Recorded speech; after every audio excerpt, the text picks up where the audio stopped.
I am Vikki Ziegler. I'm a custody expert and divorce attorney, and I am a partner at the firm of Walder, Hayden & Brogan. With us now, top divorce attorney Vikki Ziegler. Vikki, we've all seen, or some of us seen, War of the Roses and remember it. You know, in past tough economic times, though, the divorce rate has actually gone up, but now that trend is totally flipped around. Why?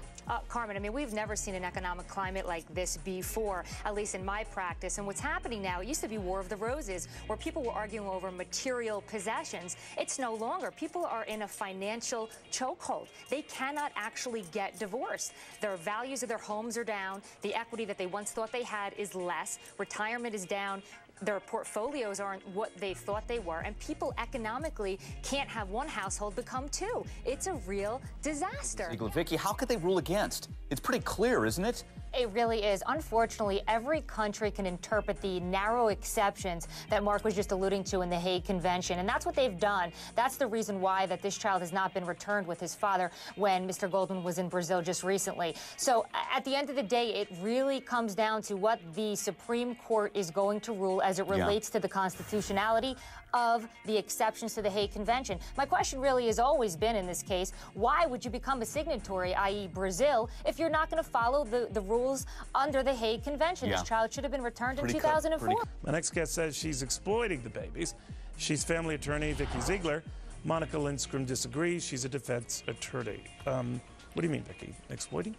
Yeah, I certainly think, Neil, that she's exploiting these children. I mean, first of all, she's in a hospital bed talking to her publicist while her children are still in ICU and perhaps maybe in the hospital for another month. The focus really should be about the children, their well-being, and making sure that they all survive. Next, I mean... Well, maybe it is because 8 kids, and I got to find a way to feed them, right? Well, 8 plus 6, because she has 14 now. Right.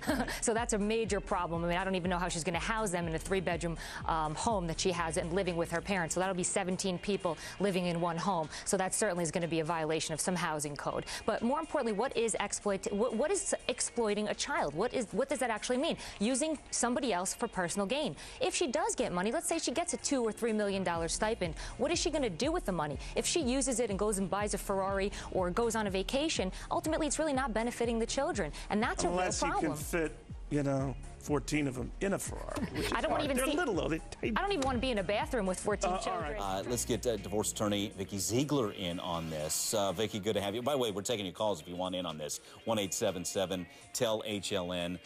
All right. The husband knows. He admits he's not getting the kidney back. So why make the unreasonable demand here? What's going on?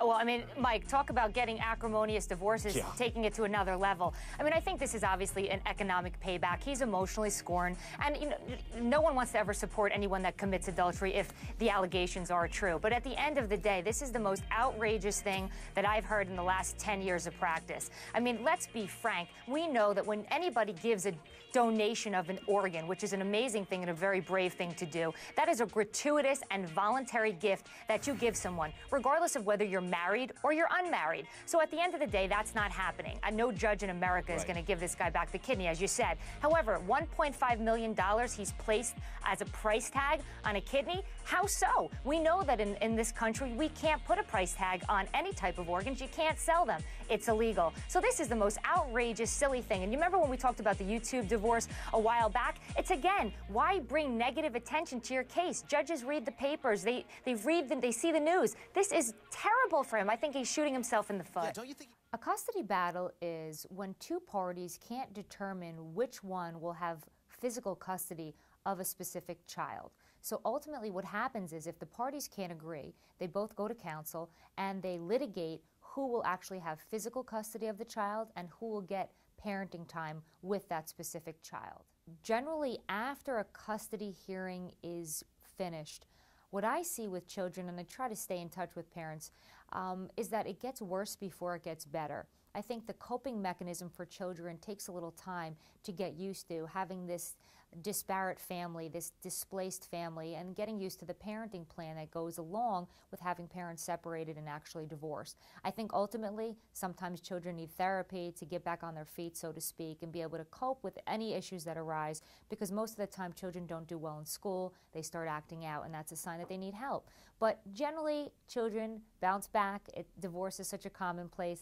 Obviously, 50% of the population gets divorced, so everybody knows somebody that's been divorced. And children generally do get back on their feet and get better. It just takes a little time.